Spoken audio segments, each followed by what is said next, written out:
ఇప్పుడు అనిల్ రావుపూడి గారు ఉన్నారు, నాకు భగవంతుడే అనుకుంటాను, తప్పు లేదండి.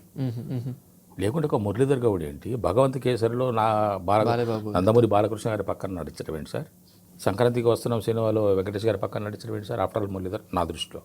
ఓకే కదా, మరి భగవంతుడు సాక్షాత్కరించి నన్ను తీసుకెళ్ళి కూర్చోబెట్టలేదు కదా.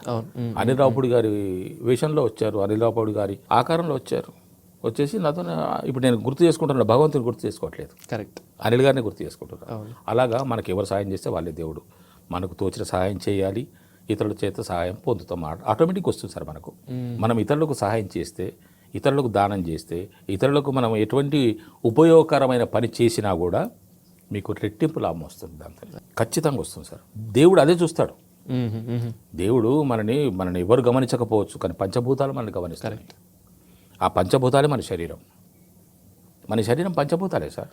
మన శరీరంలో ఏమన్నా సార్, అగ్ని ఉన్నది, నీరు ఉన్నది, గాలి ఉన్నది, అన్నీ ఉన్నాయి. కాబట్టి మనం ప్రతిరోజు పంచభూతాలనే మనం ప్రార్థించాలి, పంచభూతాలను ఖచ్చితంగా ప్రార్థించాలి సార్. మనము పంచభూతాలు ఒకటే. చచ్చిపోయిన తర్వాత మనం పంచభూతాలనే కలిసిపోతున్నాం, అంతే కదా, అల్టిమేట్గా అంతే, ప్రకృతే మనము.